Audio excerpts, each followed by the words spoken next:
Little Red and the Big Bad Editor. Written by Rebecca Kraft, Rector. Illustrated by Shonda McCloskey. Published by Aladdin Books. Little Red was pleased as punch. Granny had sent her a present. Red ripped off the wrappings and removed a cape as scarlet as a ripe tomato. She scribbled a thank you note for Granny. Her class hadn't learned letter writing yet, but that didn't stop Little Red. "I love the cape. It swirls and twirls. Thank you." She packed some delicious goodies and sashayed through the meadow to Granny's house. Swish, swash, swish, swash, swoop! Red was in a pickle, but she was a smart cookie and stayed cool as a cucumber. "Hello, Mr. Wolf." "Good morning, my dear dainty morsel." Mr. Wolf opened his mouth wide, leaned in close, and... "What's that?" "It's my thank you letter to Granny." Mr. Wolf snatched up the letter. "But this is terrible. Your words are running together. You need to use your finger spaces."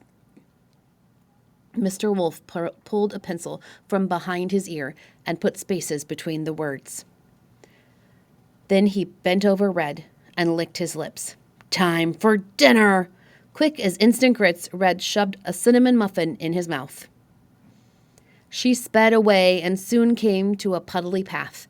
Splish, splash, splish, splash, sploosh! "Greetings, my dear deliciousness."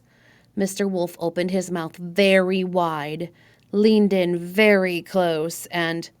"This still isn't right. Your note is like eating soup without a spoon. How do you know where to begin? You need to capitalize the first word of every sentence." Mr. Wolf pulled the pencil from behind his ear and capitalized the first word of every sentence. "I love the cape. It swirls and twirls. Thank you." Then he bent over Red and licked his lips. "Time for dinner!" Fast as a flipping flapjack, Red shoved a corn fritter in his mouth. Red skedaddled, sure she could escape the horrible wolf this time. Skippity-scop, skippity-scop, skippity-scop, scoop! "Hello, my dear dumpling." Mr. Wolf opened his mouth very, very wide and leaned in very, very close, and... "How did I miss this before? It's still very confusing. Who is this letter for, and who is it from? It's like a peanut butter sandwich without the bread." Mr. Wolf pulled the pencil from behind his ear and fixed the letter. Then he bent over Red and licked his lips. "Dear Grandma, I love the cape. It swirls and twirls. Thank you. Love, Red." "Time for dinner!" Speedy as sprouting peas, Red shoved a lemon bar in his mouth. She dashed away and soon arrived at Granny's house. Red showed off her new cape with swirls and twirls, and Granny read her thank you note. They were just about to cut into the crispy apple crumble when they heard rat-a-tat-tat, rat-a-tat-tat, rat-a-tat, crash! Well, this was a fine kettle of fish. Mr. Wolf loomed like a tower of pizza. He opened his mouth very, very, very wide and leaned in very, very, very close. "Hello, Mr. Wolf. My, what big teeth you have."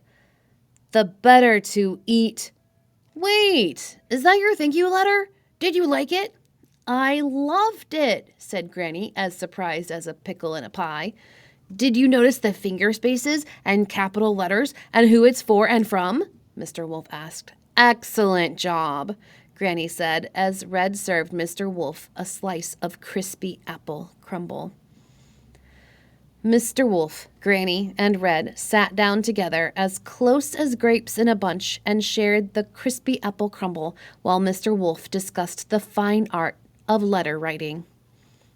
The next day, Red and Granny received a beautifully written thank you letter. "Dear Red and Granny, thank you so much for having me. I hope to have you for dinner soon. Sincerely, Mr. Wolf."